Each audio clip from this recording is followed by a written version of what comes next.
Mga gabi na, how are you tonight? Mga madam, mga sir, kumusta?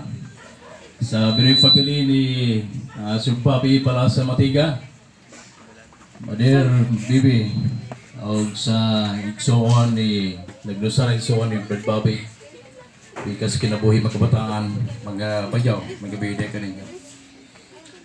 Pilang gabi ron? Ikapito ba ron? Ugma mo katapusan nga gabi Una nga kung sa kanindot ang mga mensahe gikan sa unang gabi hanto karon ayaw ka magpagyas kaya dili ka mo makabalik ugma sa gabi. Mas may pang wala mo karon kaysa di mo balik ugma sa gabi Samtang ninyo magkilaan. Ay sa pag wala mo ron kaysa ugma di mo balik. Kung kay katapusan gabi ugma, no? Unya hantod nga atong imuon nagatapusan nga serbisyo pagka Domingo sa buntag o hapon.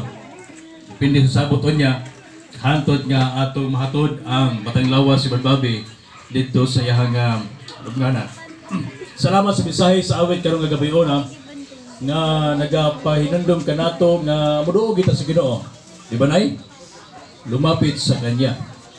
Ibigay buong puso at kaluluwa meaning tibuok kinabuhi atong ihatag sa Ginoo. Sa dili pa kita magsugod kay galamig sunan, I would like to request everybody to please bow your. Karong gabi ang pag-ampo kanya sa opening prayer, ang atong mensahe nga unta makatabang kanato sa pag-andam sa adlaw sa kamatayon. Halabe, atong tanawo tisingan be, kisa na mo kay andam matay palihog taas kamot.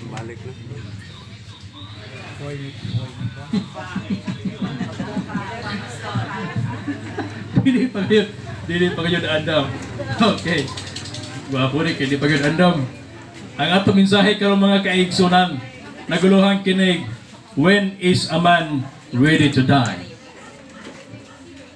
Kaya wa may nitaas o kamot nga andam sa kamatayon bago sabot. Wa gyud andam sa kamatayon magisunan. Andam mo siguro po busig hadlok lang po matay. No? Pwede na guro, pero hadlok pa yun, no? Okay. Karos amay nga mahimong andam ang usa ka tawo diha sa kamatayon. Ang ato nga focus karon mga kaigsunan sa usa ka tawo nga dili kay wilnon sa Balang Kasulatan. Siguro sa inyo wala pa kadungog siyang pangalan, tungod kay hanubo ra kayo ang istorya niya diha sa Balang Kasulatan. Moadto ta mga kaigsunan sa Lucas Kapitulo 2 versikulo 25 hantod sa 34. Ako ni basahon mga kaigsunan, English siya pero ato walang sabto ni siya. Ingon dire. And behold, mubalik kita sa Balang Kasulatan sa dihang mabensahe ta mga kaigsunan. In verse 25, and behold, there was a man in Jerusalem whose name was Simeon. Is it all say? Simeon. And the same man was just and devout, waiting for the consolation of Israel, and the Holy Ghost was upon him.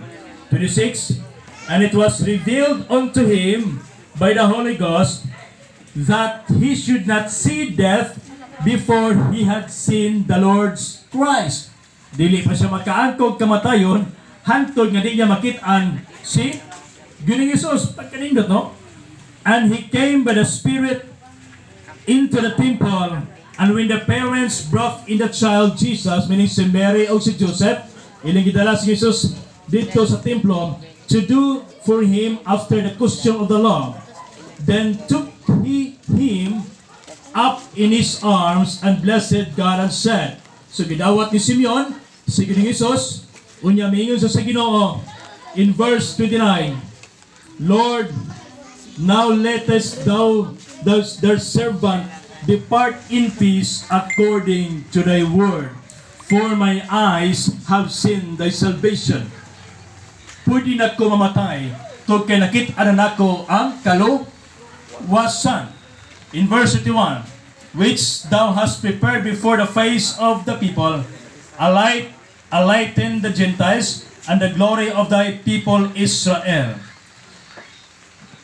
Mubalik kita sa mga mensahe mga kaigsunan. Now, ang atong title, nagulong kinig, When is the man ready to die? Mga kaigsunan, adunay mga panahon nga ang mga nagbalatian kinahanglan na gyud mamatay. Kasabtan niyo mga kaigsunan? Daw sama kini sa usa ka tawo nga gikapoy bitaw nga gusto na mapahulay. Most of us do not want to live if we no longer have quality of life. Adunay mga pipila ka mga tao nga gusto na mamatay kung makahuna-huna sila nga ang ilang mga balatian, ang ilang kinabuhi murag di na gid ang ayan mabuhi pa tungod sa mga pag-antos dining kalibutan. So, bisa pa matuod sa mga grabe mga balatian, kasakit nga maangkon mga kaigsunan. Ug bisan pa na mga tao nga kanabitang gitawag nga nawan-an na sila sa mga mental nga faculties sa ilahan nga kini nga ilang mga panimuot. Mo na nga daw sama na nga ang kamatayon dili gyud maisip nga kining kaaway. Kay tungod sa mga balatian kana ba mura lang ilan ang i-welcome nga usa ka higala ang kini nga kamatayon. But bisa pa matuod o mamatay diha sa pagkabatan-on o bisan pa diha sa pagkahamtong, whether mamatay nga pinakalit or prolong nga kinabuhi, pinaprolong nga kinabuhi tungod sa kining balatian, ang importante mga kaigsunan, kinahanglan nga mahimo kitang andam sa adlaw sa kining nga kamatayon. If we are ready to die, regardless of sa kining mga circumstansya, meaning kung kita andam na sa kamatayon, we can die in peace. Mamatay kita diha sa kalinaw. Gusto na ko iklaro kini mamatay kita sa kalinaw. Dili ba pasabot magkagalaan nga kung mamatay kita nga wala sa kalinaw, magkundinar ang atong kalan. No. Wala na subalang kasulatan mga kaigsunan. Kanang gitawag nga pagkundinar sa kalan. Wala na siya. No? Gusto na kong gumon ang patulon ay nga dili isakto mga kaigsunan kay wala ka na subalang kasulatan. But we can die in peace. Kung mamatay kita sa kalinaw mga kaigsunan, meaning we are ready to die. Andam na kita diha, andam kita sa maong kamatayon. Apa ang pangutana karon? When is the person ready to die? Kanos aman nga ang usa ka tawo mamatay siya diha sa kalinaw. Adunay kalinaw sa iyahang hunahuna. Of course, mubalik ta sa atong gibasa ganiha nga mao ang example mao kini si Simeon mga kaigsunan dito sa Jerusalem. Sa dihang iya nang bit-bit among bata nga mao kini si Ginisos. Nag-edad si Ginisos og 8 ka tuig dito, 8 ka adlaw gikan sa pahimugso dito panahon na. Now sa diha nakita kini ni Simeon, ingon siya nga pwede na kong mamatay. I am now ready to die in peace. Mao kana ang pulong ni Simeon mga kaigsunan. Let your servant die in peace. Usa kini siya ka affirmation sa usa ka tawo nga andam na gyud mamatay mga kaigsunan. Usa kini nga pagpasundayag diri kanato nga si Simeon niadtong panahon na gusto na gyud siya mamatay. Mo hinungdan mga kaigsunan nga ang eksperyensya ni Simon nagatudlo kini kanato nga ang kamatayon dili kini ang ayan kahadlukan mga kaigsunan. Kana siya kung ikaw andam na sa maong kamatayon. But of course, dili kita mahimo gyud kini bitaw kahadlukan to ang kamatayon if we are not ready to die. But when we are ready to die, meaning na natay kalinaw sa atong manahona, okay? Dan ang kamatayon dili gyud ang ayan kahadlukan. Muna na may gisunan nga okay na gyud mamatay. Nasabtan yung magisunan, okay na gyud mamatay kung ikaw andam na gyud nga mamatay. Now, karon atong tan-awon ang pipila ka mga punto, tulok ka mga punto. Atong tan-awon rin kung unsa may himuon sa usa ka tawo nga mahimo siyang andam sa kamatayon based sa eksperyensya ni Simon. Are you ready magkagaan? Muro seryoso naman kayo mo diha. Mas ka pa mo kanang gamay, no? Okay. Para ganahan ko ta mo istorya dire. Now, tulo ka punto and hopefully kining tulo ka mga kamatuoran usa kini ka source of comfort nato karon labi na sa kini nga bereaved family. Now, magsugod kita sa mensahe. Una nga punto. First, a person can die in peace, meaning andam na siya mamatay when they have lived a good life. Kung magkinabuhi sila sa maayong kinabuhi. Atong balikan si Simeon, mga kaigsunan. According to the Bible, Simeon was a good man. Usa may basihan sa maayong nga kinabuhi ni Simeon. Si Simeon, mga kahigalaan, grabe yun ang iyahang devotion ngadto sa Ginoo. Nagkinabuhi siya, nga naghandom siya sa pag-abot sa Misaya. Dili sa pagbalik kay wala man to ni abot na panahon na, no? He lived in the expectancy of the coming of the Messiah. Nagpaabot yun siya sa manuluwas, mga kaigalaang. Sige kanunay na tandog sa balaang espiritu. Tungod kay nagkinabuhi siya sa maayong kinabuhi, he could die in peace. Now ako nagkalurohon kini siya nga ang kaluwasan dili pinaagi sa maayong binuhatan. No, mga kaigsunan. Dili gyud nato ipasigarbo ang atong maayong binuhatan nga atong maangkon ang kinabuhi nga walay katapusan. Kundili ang kinabuhi, ang kaluwasan, mga kaigsunan, depende ra gyud ni sa grasya. Pinaagi sa pagtuo. Salvation is through a relationship ngadto sa Ginoo. And as a result, mga kaigsunan, we can live a good life. Mao kini si Simeon. Nagkinabuhi siya, ganunay maayong kinabuhi, mga kaigsunan. Meaning, iyahang nasabtan ang kaluwasan sa iyahang kinabuhi. Nang karon, kung imuhang kini nga gidawat ang maong awhag sa Ginoo sa imong kinabuhi nga mao kini kaluwasan, it is required of a steward that a man be found faithful. Ang usa ka tawo aron nga magkinabuhi siya sa kinabuhi nga matarong, kinahanglan magkinabuhi siya nga matinud-anon ngadto sa Ginoo. Nasabta magkilang, magkinabuhi siya nga matinud-anon ngadto sa Ginoo. Doon kay ang Biblia nagsulti, he that endures to the end shall be saved. And again, in Revelation 2 verse 10, ingon siya, be thou faithful unto death, and I will give you a crown of life. Ikaw mahimong matinud-anon hangtod sa katapusan, ug ako magahatag kanimo purong-purong sa kinabuhi. Ang Biblia, mga kagalaan, wala nagsulti nato nga mahimo natang faithful sa Ginoo kung kapuyo nata. When we feel tired already, no.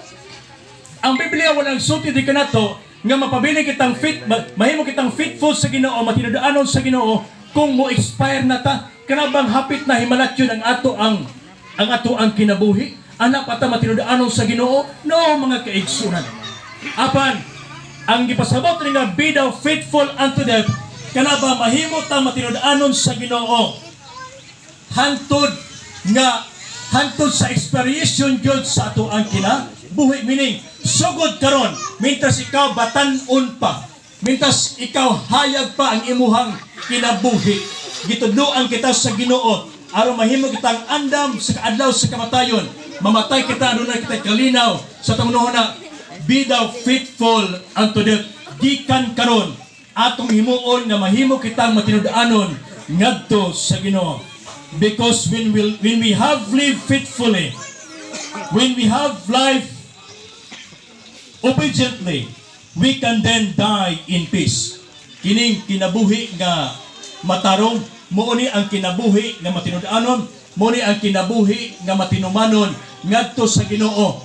Then now mahimo kita mamatay nga dunay kalinaw sa ato ang kinabuhi, ug usa ka mga rason nga kita andam na sa adlaw sa kini nga kamatayon.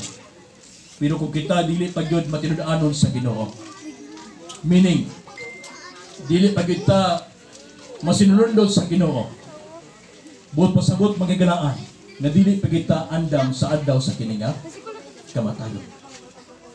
Kay ang tawong dili matinud-anon sa Ginoo, ang taong dili matinumanon sa Ginoo, wala gid siya kalinaw sa iyahang kinabuhi. That's the reason why nga dili pa gid siya andam sa adlaw sa iyahang kamatayon. mga kaigsunan, sama kang Simeon, he lived in a good life. Ikaduha, so sa number 1, a person can die in peace, meaning he is ready to die when they have lived a good life. Ikaduha, we can die in peace when we have completed our life works. Mamatay lamang kita diha sa kalinaw, meaning mahimo kitang andam sa kamatayon kung makumplito na nato ang atong buluhaton. Unsay bot pasabot ni ini magagalaan? Balikan na po nato si Simeon. Okay. Si Simeon, mga kaigsunan, ang iyang experience sa balang kasulatan, grabe ra kanubo kayo. Grabe ra ka short, mga kaigalaan. He enters ang naa diha sa balang kasulatan nga mga pages sa Biblia. Gamay ra gyud anak ang Simeon, mga kaigalaan.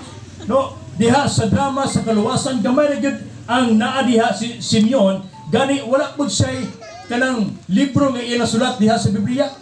Di para ka Moses nga nani mga book of the Bible nga iya nasulat. Wala po siya dako nga movement sama kang Moses nga nadala og daghang mga katawhan diha sa balang kasulatan, mga kaigsunan. Wala, meaning gamay ra gyud kaayo ang kinabuhi ni Simeon diha sa Biblia. Then suddenly he disappeared. No? Apang anong nawala man dayon Simeon diha sa balang kasulatan? Ang pangutana karon, nakumpleto ba ni Simeon ang iyang buluhaton? Okay? Muna karon tataawon, mga kaigsunan.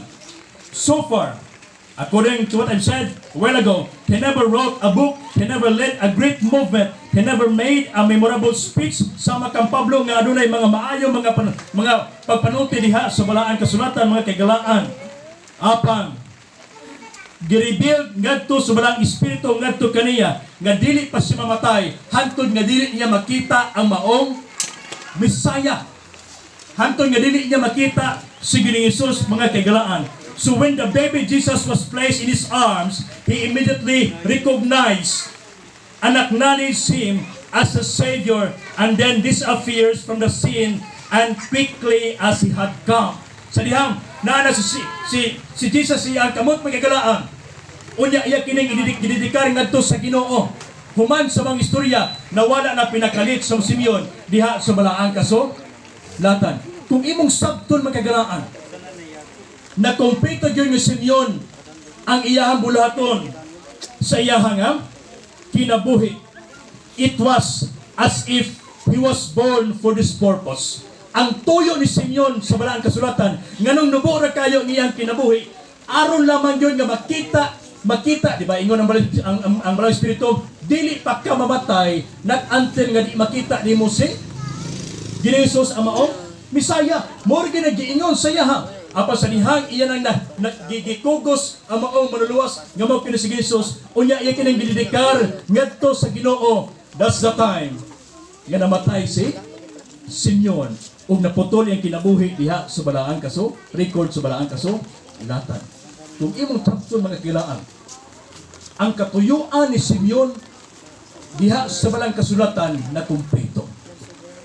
Kung unsay tuyo sa Ginoo sa kinabuhi diha sa balang kasulatan nga na-record, natuman kini, mga kaigalaan, for this moment, for this one act. Once it was done, his life work was over. And I believe God has a purpose, a will for every one of us. Kung unsa ang katuyuan sa Ginoo ngadto kang Simeon, ngano nga si Simeon nakaangkon siya kamatayon ngano ni kalinaw sa iyahang kinabuhi tungod kay iya nakumpleto ang katuyuan sa Ginoo sa iyahang kinabuhi. Mangutan ako sa matag usa karong gabi una, inyo na ba na-fulfill ang katuyuan sa Ginoo sa iyang kinabuhi? Pero kung wala pa nato na-fulfill kung unsa ang katuyuan sa Ginoo sa atong kinabuhi, ang atong buluhaton ni kalibutan na, ang atong buluhaton sa atong kinabuhi, wala pa gyud kini matapos, mga kaigalaan. Meaning, naapagi ipahimo sa Ginoo diha kanimo ang katuyuan sa Ginoo sa imong kinabuhi, wala pa gyud nimo na-fulfill. That's the reason why nga dili pa kita nimong andam sa adlaw sa kamatayon, mga kaigalaan. Our coming was no surprise to him. Ato tan-awon, mga kaigalaan, nga ang atong pagbuton ining kalibutan na dili kini usa ka sulagma, kundi aduna kini katuyuan. Iba niha sa wala pa ta na porma sa taguangkan sa atong gilikanan, naanay maayong plano ang Ginoo diri kanato ug kana siya nga plano kinahanglan ato kini ma-fulfill mga kagalaan. Sama kay Simeon, mainundan nga siya nahimong andam sa adlaw sa iyahang kamatayon. Kay ang atong pagbuton ining kalibutan na wala kini nalilong sa tubangan sa Ginoo mga kagalaan. Wala, meaning we are here for the purpose. That's why tonight magaingon ko diha kaninyo nga ang pinakadelikado sa kinabuhi dili ning kamatayon sama niini. But the greatest tragedy in life, mato pa ni Rick Warren sa libro nga Purpose Driven Life, ang pinakadelikado sa kinabuhi kanang kinabuhi nga walay purpose, walay tumong og tuyo. Nakapangutan na ba bang kilaan? Unsa kaha akong purpose ning kalibutan nga nganong nabuhi ko? Igo ra ba ko sa mga sawa ko? Kung mga sawa magtrabaho ko, mo na ba na akong tuyo ning kalibutan na? Kung mga anak ko, unya ako ipadako akong mga anak. Is that the only purpose of God? Diri ka nako. I hope nga nakapangutan na kita ni ana sa itong kinabuhi, mga kagalaan. Every great person in the Bible live with this confidence and die with satisfaction that he had done that will Jesus ngadto ang katuyuan sa Ginoo ngadto silang kinabuhi. Tanan nga mga hero sa barang kasulatan nangamatay sila nga dunay satisfaction silang kinabuhi nga naman tungod kay ilang natuman ang katuyuan sa Ginoo sa ilahang kinabuhi. That's why tonight I say we can die in peace. Mahimo kitang andam sa adlaw sa kamatayon kung makumplito na nato ang atong buluhaton sama kang Ginoong Hesus. Matod pa ni Ginoong Hesus migilaam John 4 verse 34 ingon siya, my meat is to do the will of Him that has sent me and to finish His work. Ang akong lawas mao kini ang pagtuman sa kabuton sa Ginoo, pagtapos sa iyahang buluhaton. Muna dito sa cross ingon si Jesus, it is finished. Kung sa ingon ni Jesus sa cross, natapos na. Wala siya maingon nga I am finished. Apa ingon siya nga it is finished. Natapos na. Meaning ang kababuton sa Ginoo natapos na. Namatay si Ginoong Hesus nga naagay kalinaw sa iyahang kinabuhi, mga kagalaan. Sama kang Pablo, no? Ingon si Pablo, mga kagalaan. No? Ingon si Pablo, his primary concern in life was not her personal safety and ease, but that he finished the course God had for him. Ingon siya, I have finished my course. Ingon si Pablo, natapos ko na ang akong buluhaton. Muna nga, bisan unsa kasing kamatayon ni abot kang Pablo, walay problema siya. Ano man? Nakaangkon sa kalinaw. Why? Because he finished his course. Iyang natapos ang purpose sa Ginoo sa iyahang kinabuhi, mga kaikraan. At the end of his life, ingon siya, I have finished my course. When we live our life by the will of God, when our life work is done, we can die in peace. Apan kung wala gyud dili gid ka makaklaro sa Ginoo kung unsa gyud ang purpose ato ning kalibutan, dili gid ta makaingon kagalaan nga kita andam na sa adlaw sa kini nga kamatayon. And if you're not ready sa adlaw sa kamatayon, mahimong delikado ang atong kinabuhi, mga kagalaan. Nga naman, tungod kay ang kamatayon moabot kini diha wata kabalo kung karos ang kini mabot sa tuang kinabuhi. But what matter is, kinahanglan ato matuhog kung unsa gyud ang katuyuan sa Ginoo sa imuha o sa ako ang kinabuhi. Mao kini ang usa sa mga rason nganong kinahanglan nga makahimo kita sa pag-andam sa adlaw sa kamatayon. We can die in peace. Ikatulo, katapusan na. Ay mo kabalaga, katapusan na yung kagilaan. Okay. Finally, we can die in peace when we have acknowledged the Savior. Makaangkon tag kalinaw, mamatay ta nga malinawon, mga kagilaan, kung atong ma-acknowledge ang atong manluluwas. Kung atong mahibalag ang atong manluluwas. Balikan niya pa ito si Simeon, mga kagilaan. Sa dihan si Simeon, nakita niya among bata nga mapinay si Ginoong Hesus. immediately, diha dayon, iyang na-recognize nga iyang gibit-bit, mao kato ang man luluwas. Ingon siya, my eyes have seen thy salvation. Ang akong mga mata nakakita na sa kaluwasan. Muna ingon ni Simeon, mga kagilaan. So pinaagi sa gitawag nga deep spiritual insight ni Simeon. He confessed his faith in Christ. Iyang na-notice nga ang iyang gibit-bit mao ang gitawag nga the anointed one, anointed of one of son of God. Ingon siya sa mga bersikulo, mato pa ni Simeon, he is the light of the Gentiles. Sa diyang gibit-bit amang bata siya, kining bata mo kining kahayag sa mga hintay.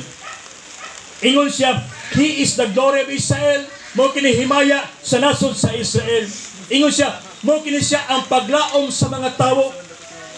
Si Simeon miingon magkagalaan, he is the Savior of the world. That's the recognition and confession every person needs to make, magkagalaan. Iyag yung nasinati, iyang na-experiensahan ang kaluwasan ni adtong panahona. Iyang gi-recognize si Jesus nga mao'y manluluwas sa iyahang kinabuhi ni adtong panahona. That's why number 3, we can die in peace when we have acknowledged the Savior, mga kaigalaan. Doon ay usa ka istorya. Si James Jeffries. Kini si James Jeffries, usa ni siya ka former All-American football player. Unya nahimo siyang leader sa gitawag nga the Fellowship of Christian Athletes. Sa tulunghaan sa Baylor University, ang Baylor University naghimo sila homecoming kining activity. Unya usa sa mga speaker mao ni si James Jeffries. Apan sa wala pa niya abot ang maong homecoming activity sa Baylor University, si James Jeffries naa siya kining sakit. Kabalo mo si sakit niya magkagalaan. Ang iyang sakit mao ning cancer sa pancreas. And as what I have kining heard, to kaya kung misis usamang ka doktor, kung naa kay cancer sa pancreas, ang pancreas dili pwede maoperahan. Dili ka pwede tanggalan og pancreas. Buot pasabot mga kaigalaan nga mag-ihap na ng jud ka sa adlaw sa imuhang kamatayon. Hantod nga magka-deteriorate ang imuhang lawas. Tuod man pag abot sa kining homecoming activity mga kaigalaan, makita gyud sa kining lawas ni James Jeffries ang kining kabaguhan sa iyahang kining lawas. Liman ka sa football player, di ba kung football player ka, grabe na ka, bako na gimuhang lawas kay binanggaay ko na siya. Kung huyang-huyang nagkadiha o kining lawas, mabalik madyog ka. Apan tungod sa balatian magagalaan, nakita din iyang lawas nagka-deteriorate. Apan ang iyang mensahe nindot kayo, simple na jud kaayo ang iyang mensahe sa tanan nga mga kining mga katawag na bitaw mga ni-graduate na sa mga alumni o mga alumni o sa mga estudyante sa kining Baylor University mga kaigalaan. Ingon pa ni James Jeffries, ingon siya siyang testimony. I told people all my life, matod pa niya, Jesus is all you need. Ang inyong gikinahanglan mauragyod si Ginoong Hesus. Matod pa niya, but you never know Jesus is all you need until you get to the place where He is all you've got.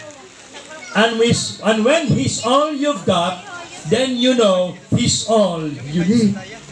Dili jud ka makaingon nga si Kristo mo oy gikinahanglan si mong kinabuhi, not unless kung dili siya makaangkon og dakong lawak diha sa imuhang kasing. O kung ang Diyos naa si mong kinabuhi, mooy morol si mong kinabuhi, nan makaingon jud ka nga si Kristo maoy gikinahanglan lamang nimo sa imuhang kinabuhi. Mo ka nag-ingon ni James Jeffrey, taliwala sa kinabuhi kaniadto magagalaan nga halayo sa Ginoo. Manausahay lagi kining mga balatian. sometimes God will use it. Tugutan kini sa Ginoo aron nga ang usa ka tawo mubalik ngadto kaniya. Apan my dear friends, ayaw na gyud paabutan nga iyo mo pang maangkon ang grabing balatian sa imong kinabuhi. Ana pa ikaw muhatag og datong nuna sa Ginoo diha sa imuhang kasing. Ana pa nato himuon si Kristo nga maoy murul, maoy morain sa aton kinabuhi mga kahigalahan. Unsa ingon ni James Velor? Jesus is all you need. Buo na mga kahigalahan. That means that the most important decision in life is what? Unsa may pinaka-importanteng decision sa kinabuhi mga kahigalahan? Na ako gipangutana, Brad, what is the most important decision in life? Ingon sa pastor, kanang mangitag trabaho. Are you sure? Mao na pinakamayong decision sa kinabuhi sa usa ka tawo. Ako mapalambo, ako mapaeskwela, mapatungha, mapatapos ang akong mga kabataan. Are you sure? Mao na pinaka-importanteng decision sa usa ka tawo. But I want to tell you tonight, pagkagalaan, the most important decision in life is what? Mao kini ang pinaka-importanteng decision sa kinabuhi. Jesus is to accept Jesus Christ as Lord and Savior. Kanang atong dawaton si Kristo nga maoy Dios ug atong manlong luwas. Mao na ang pinaka-importante nga desisyon sa kinabuhi mga kilansway tonight. I would like to appeal to you.